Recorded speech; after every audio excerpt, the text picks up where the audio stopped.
concrètement, comment doit-on procéder? Voilà. Alors concrètement, cela dépend du statut qui est le sien. Vous n'êtes pas salarié, je suppose. Non, très bien. Donc il y a une différence à faire entre les salariés et les non-salariés. Les salariés ont un problème particulier qui est le fait que leurs cotisations sociales leur sont prélevées par l'employeur et ensuite reversées par celui-ci à l'URSSAF. L'employeur n'est pas décideur dans cette affaire. Ce n'est pas à l'employeur qu'il appartient d'accepter ou de refuser une demande du salarié visant à être libéré de la sécurité sociale. C'est à l'URSSAF. Alors je viendrai dans un instant aux démarches que doit faire le salarié vis-à-vis de l'URSSAF, mais on va traiter le cas qui est le plus fréquent actuellement, c'est le cas de tous ceux qui sont indépendants. Quel que soit leur statut, qu'ils soient médecins, qu'ils soient artisans, entrepreneurs, etc., la plupart d'entre eux sont soit au RSI, le régime social des indépendants, soit profession médicale, ou au RSI s'ils sont secteur 2, ou à l'URSSAF s'ils sont secteur 1, chirurgiens dentistes également conventionnés sont à l'URSSAF, etc., etc. Bon. La méthode est toujours la même, c'est-à-dire qu'il y a en France une obligation d'assurance, et c'est à cause de moi. Je m'explique. En 1995, le gouvernement de l'époque a pris une loi que les journaux ont appelée la loi anti-Reichmann, une loi ad hominem, qui disait que toute personne qui incite les gens à ne pas s'assurer à la sécurité sociale doit aller en prison et payer une forte amende. Alors, naturellement, cette loi me visait, mais elle avait une grande faiblesse, c'est qu'elle était totalement contraire aux dispositions communautaires, ce que nous n'avons pas manqué de faire remarquer au gouvernement de l'époque. Et je vous signale, comme ça en passant, que parmi les signataires de cette loi, il y avait M. Alain Madelin, qui passe pour un libéral, mais qui n'a pas hésité à co-signer une loi liberticide, ce qui en dit long d'ailleurs sur la cohérence de certains personnages politiques, quels qu'ils soient d'ailleurs. Bref, cette loi n'a pas vécu très longtemps, même si certains aujourd'hui continuent de nous la seriner. Elle a été transformée. Et qu'est-ce qu'elle dit? Elle dit qu'il est interdit d'inciter les gens, ou de leur proposer des contrats, de les inciter à quitter, à ne pas adhérer plutôt, à un régime de sécurité sociale, c'est-à-dire français ou étranger, alors que la loi initiale disait à un régime organisé par le présent livre, c'est-à-dire par le Code de la sécurité sociale. C'est-à-dire qu'en fait, cette loi a tout simplement validé les directives européennes et la fin du monopole, et elle a créé en même temps une obligation d'assurance qui n'existait pas. Donc je suis en partie responsable, puisque je me suis battu pour qu'ils annulent cette loi, et on avait bien raison de le faire, mais on lui a substitué une obligation d'assurance qui, en toute hypothèse, ne nous gêne pas, puisque en assurance maladie, personne ne peut et ne doit vivre sans assurance maladie, personne ne peut faire face par sa fortune personnelle à des frais médicaux qui peuvent être importants, et en matière de retraite, ça ne nous gêne pas non plus, car il y a une autre disposition communautaire qui résulte d'un arrêt de la Cour de justice européenne qui indique que, et c'est la Commission européenne qui l'a signalé, qu'il existe maintenant, et c'est en 2007 même que ça a été précisé, un marché unique des retraites en Europe sans obstacles fiscaux. Tout ça est tout ce qu'il y a d'officiel.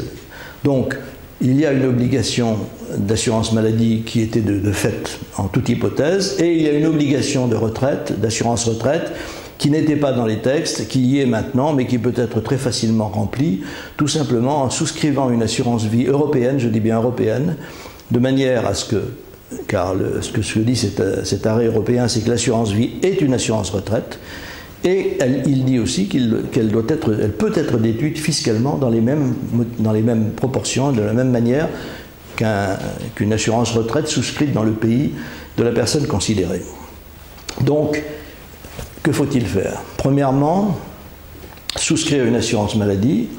Il y a actuellement deux sociétés européennes, l'une établie en Angleterre et l'autre en Irlande, qui proposent des contrats qui sont, d'après ce que disent nos adhérents, qui les essayent et qui les font fonctionner, si je puis dire, puisqu'ils voient comment ça marche, les contrats sont avantageux, et le back-office, comme on dit dans le milieu de l'assurance, c'est-à-dire le remboursement, ça se fait en général très bien et très vite. C'est donc Amariz pour ce qui est de la Grande-Bretagne, A-M-A-R-I-Z, et Allianz Irlande, ça s'appelle Alliance Wide World Care, mais enfin, Alliance Irlande, vous trouverez. De toute façon, toutes ces indications sont sur mon site, sur les sites internet, sur les sites des pigeons, vous les trouverez facilement, et on peut vous les fournir si vous voulez nous écrire. Donc vous souscrivez une assurance maladie auprès d'une de ces sociétés. Il y en a sûrement d'autres, mais nous ne les connaissons pas toutes, parce qu'il faut quand même savoir une chose, c'est que les sociétés d'assurance ont été extrêmement réticentes à venir s'installer, non pas qu'elles ne le voulaient pas, mais tout simplement que le gouvernement français les dissuadait. J'ai reçu pratiquement toutes les sociétés d'assurance européennes qui voulaient, les très grandes sociétés qui voulaient s'établir en France et qui venaient m'interroger sur la manière dont elles pouvaient procéder, puisque je connaissais le milieu économique et social français. Et toutes sont parties enthousiasmées de ce grand marché qui allait s'ouvrir en France, et me téléphonaient en général quelques jours après en me disant: écoutez, nous sommes obligés de renoncer parce que le gouvernement, la direction des assurances à Bercy nous a dit que si nous faisions cela, nous avions parfaitement le droit de le faire, mais que nous aurions de gros ennuis fiscaux. Alors, comme ces directeurs de société n'avaient pas envie de rendre compte à leurs actionnaires de gros ennuis fiscaux qu'ils auraient en France, ils se sont abstenus. Si bien que nous avons dû nous adresser à de plus petites sociétés qui, elles, n'avaient pas ces problèmes d'actionnariat. Et nous avons réussi, j'ai dû prendre mon bâton de pèlerin pour aller les chercher, et nous avons réussi à en trouver 3. L'une était à Maryse, précisément. La deuxième était une société danoise qui avait un établissement à Nice, d'ailleurs. Et la troisième était une société belge. Bon, les deux dernières sociétés ont été menacées par le gouvernement et ont dû renoncer. Bon, elles auraient pu se maintenir, mais elles ont renoncé. Il ne leur restait plus qu'à Maryse, qui a été évidemment très menacée, très vite, puisqu'un jour j'ai reçu une lettre affolée des dirigeants de cette société me disant: voilà, le gouvernement français est intervenu auprès de l'autorité britannique de contrôle et leur a dit que nous assurions en France dans des conditions illégales, que nous n'avions pas le droit de le faire. Et nous ne savons pas que leur répondre, parce que nous sommes assureurs, nous ne sommes pas juristes, etc. Est-ce que vous pourriez nous donner un dossier? Alors j'ai mis nos avocats sur ce dossier, et ils ont fourni un dossier très complet à la société Amaris qui l'a présenté aux autorités britanniques. Et il faut quand même savoir une chose, c'est ce que je disais tout à l'heure quand nous déjeunions en attendant la réunion, les Britanniques sont des gens bizarres, hein. Ils sont très très bizarres à tous égards. Par exemple, quand on leur prouve qu'on a raison, ils disent qu'on a raison. En France, vous pouvez prouver à une autorité administrative ou gouvernementale que vous avez raison, la réponse sera toujours que vous avez tort. Les Anglais ne sont pas des gens civilisés, vous comprenez, voilà. Ils ne savent pas, ils ne connaissent pas les subtilités de la dialectique française. Bref, Amaris nous est resté pendant quelque temps, ils ont été les seuls. Heureusement, parce qu'il faut que la concurrence joue, d'autres sont venus, dont Allianz, et d'autres sont en train de venir, paraît-il. Bref, la concurrence va s'établir, et d'ailleurs les assurances françaises commencent à s'inquiéter aussi, parce qu'elles risquent de perdre elles aussi pas mal de parts de marché. Pour l'instant, elles n'en ont aucune, sauf qu'elles ont le monopole des indépendants. Car toutes les sociétés d'assurance sont regroupées dans ce qu'on appelle la réunion des assureurs maladie. Vous n'avez qu'à regarder la liste sur Internet, vous la trouverez, ils sont tous ensemble. Et c'est pour ça qu'ils ne veulent pas, ils n'ont jamais soutenu l'idée d'abroger le monopole, parce qu'ils ont déjà un monopole, ils ont le monopole des indépendants, ils ont 2 ou 3 millions de contrats, et ils n'ont pas envie du tout de les perdre. Or, ils vont les perdre quand même, hein, parce que c'est évident que la concurrence va jouer. Enfin bref, voilà la raison pour laquelle il n'y a pour l'instant encore que 2 assureurs, et c'est d'ailleurs 2, c'est quand même mieux qu'un. Donc, vous souscrivez un contrat maladie, dans des conditions très simples. On vous envoie des documents, vous regardez ce qui vous intéresse le plus, et puis vous le souscrivez, et vous souscrivez une assurance vie européenne. Alors, il n'est pas urgent de le faire, il suffit que ça soit fait dans l'année, puisque par définition, les cotisations retraite sont appelées pour l'année en cours. Vous payez quel que soit le mode de calcul, N-1, -2 ou autre, c'est pour l'année, vous êtes assuré actuellement pour la retraite, ou du moins vous êtes censé l'être, parce qu'en réalité vous n'êtes assuré pour rien du tout, étant donné que vous ne toucherez jamais aucune retraite, mais c'est comme ça que ça marche, ou que ça ne marche pas, et donc vous avez un contrat à souscrire pour l'année 2013 si vous le faites tout de suite, ou pour l'année 2014, et il faut souscrire une assurance vie européenne. Alors, nous vous conseillons de la souscrire plutôt au Luxembourg, non pas que Luxembourg soit... c'est pas parce que c'est un paradis fiscal, ça n'en est pas vraiment un, et en toute hypothèse, il n'y a aucune notion fiscale dans cette affaire, sauf la déductibilité, qui est, comme je viens de vous l'expliquer, mais parce que le Luxembourg est le pays le moins endetté de l'Union européenne, 20% du PIB, France 94%, Italie 120%, Belgique 110%, enfin, tous ces pays ont des sociétés d'assurance ou des banques plombées par les emprunts que ces gens ont fait à l'État. Si l'État fait faillite, ce qui ne va pas manquer d'arriver dans pas mal d'endroits, les banques vont faire faillite aussi. Donc si vous avez un contrat d'assurance vie, il ne sera pas garanti du tout et donc vous perdrez votre argent. Donc souscrivez-le plutôt de préférence dans un pays qui est une place financière sérieuse, le Luxembourg. Il y en a peut-être d'autres, hein, mais en tout cas nous, on les a étudiés et il nous est apparu que c'était quand même ce qu'il y avait de plus solide, d'autant plus que la garantie qui joue est effective. Quand vous avez un État qui n'est pas endetté, il peut assurer les garanties.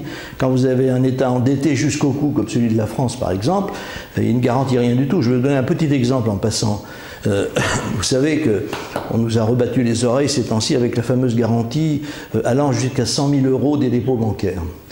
À propos, au moment de l'affaire de Chypre notamment, on disait mais en Europe maintenant c'est garanti. Bon, en France il y avait déjà ces dispositions. Alors je me suis intéressé moi à la garantie et j'ai examiné les comptes de l'organisme qui garantit et notamment ce dont il disposait pour garantir. Alors soyez rassurés, vous êtes tranquille, votre argent est vraiment, vous ne courez aucun risque si vous êtes parmi les 1200 premières personnes qui vont aller le chercher. Parce qu'après c'est fini, il n'y a plus d'argent. Donc voilà, donc dépêchez-vous.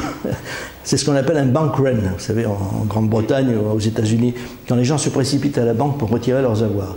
Donc le bank run, faites-le tranquillement, posément, retirez votre argent des banques françaises, mettez-le dans des banques sûres, n'y laissez que le strict nécessaire qui vous est utile pour fonctionner, et pour l'assurance vie, de même, retirez, supprimez tous vos plans Madelin, tous ces trucs. Vous vous rendez compte, Madelin, non seulement il a signé la loi anti-Reichmann, bon, c'est du passé, mais en plus, il a fait un contrat qui vous vole votre capital, c'est-à-dire que des contrats Madelin, vous ne pouvez sortir qu'en rente. Mais votre argent, il est à vous. Pourquoi on vous le confisque dans l'état de contrat d'assurance vie ou autre, vous pouvez sortir en rente et en capital. Et tout ça parce qu'on vous a donné quelques avantages fiscaux. Si les Français savaient à quel point le simple mot d'avantage fiscal est le prélude à tous les vols d'État, eh bien, ils se garderaient de souscrire ce genre de contrat. Mais enfin, revenons aux démarches à faire. Une fois que vous les avez faites, ou plus exactement, avant, il y a quand même quelque chose qu'il faut faire avant, il faut nous écrire.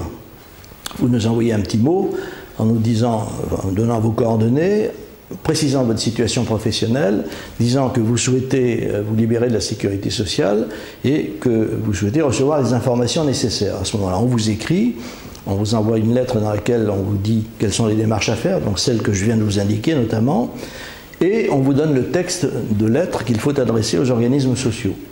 Voilà, ces lettres, vous les faites une fois que vous êtes assuré. Bon, pour la retraite, vous pouvez différer un peu pour les raisons que je vous ai indiquées, mais la maladie, faites-le tout de suite, c'est absolument indispensable. C'est d'autant plus indispensable que c'est ce qui vous permet d'être exonéré de CSG.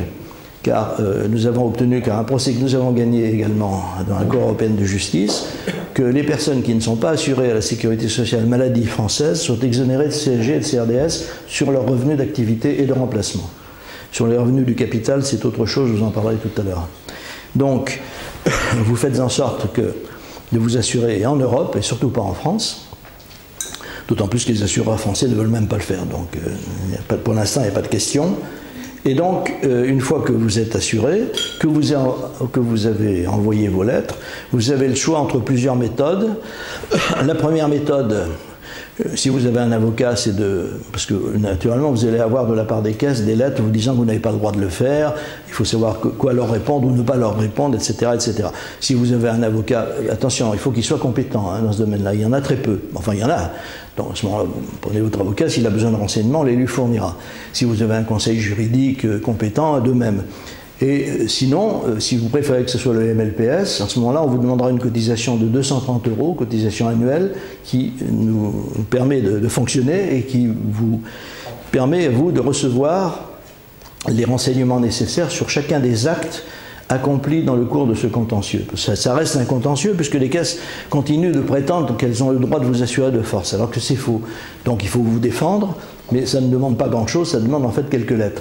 Donc la règle du jeu que nous avons fixée est la suivante. Nous demandons à chacun de nos adhérents de systématiquement nous envoyer une copie de tout document qu'il reçoit de la part d'une caisse. Même si la lettre lui paraît banale, même s'il lui paraît sans importance, D'abord parce que ça peut cacher un piège parfois, et deuxièmement, ça nous permet d'établir aussi un dossier. Donc à partir de là, on vous suit pas à pas, et vous n'avez pas l'inquiétude d'avoir vous-même à vous soucier à chaque instant de savoir quelle attitude adopter. Voilà comment ça se passe. Jusqu'à il y a une époque relativement récente, les procès se multipliaient. J'ai moi-même eu plus de 70 procès, que j'ai en grande partie gagnés d'ailleurs, pas tous, parce qu'il y a certains que j'ai perdus à cause des magistrats dont je vous ai parlé tout à l'heure, mais enfin finalement je ne l'ai pas payé quand même, hein, bon, parce qu'on résiste par tous les moyens possibles et imaginables. Mais actuellement je serais assez tenté de vous dire, c'est la stratégie Alain Delon, c'est-à-dire, vous savez, la publicité pour les lunettes. Oui, mais ça c'était avant. Eh ben, maintenant c'était avant, les procès et tout ça. Bon, il y en aura peut-être encore, mais vous, ceux d'entre vous qui ne l'ont pas encore fait, ne connaîtront pas, bien entendu, toutes les difficultés que nous avons eues pour ouvrir la voie à cette réforme et à ce progrès extraordinaire qui va être accompli. Donc à partir de là, tout d'un coup, vous devenez riche. Alors faites attention de ne pas être trop riche, parce qu'il faut que votre assurance vie doit vous permettre justement à ne pas tomber dans une tranche fiscale trop importante. Vous faites votre calcul et vous mettez en assurance vie jusqu'à hauteur de ce que vous cotisiez auparavant à la caisse de retraite. Cet argent vous reste, hein, c'est pas du tout un argent qui est mis à fond perdu comme dans les caisses de retraite. Bon, et à partir de là, les services fiscaux n'ont aucune raison de vous ennuyer puisque ça ne change rien pour eux, vous ne payez pas moins, et donc les choses changent, et cet argent vous reste. Vous êtes désormais à la tête d'un capital qui va vous être bien utile lorsqu'il faudra faire face, et ça ne va pas tarder beaucoup, à l'effondrement de toutes les caisses de retraite françaises. Voilà, je vous ai répondu aussi complètement que possible, mais il y aura d'autres précisions qu'on pourra apporter.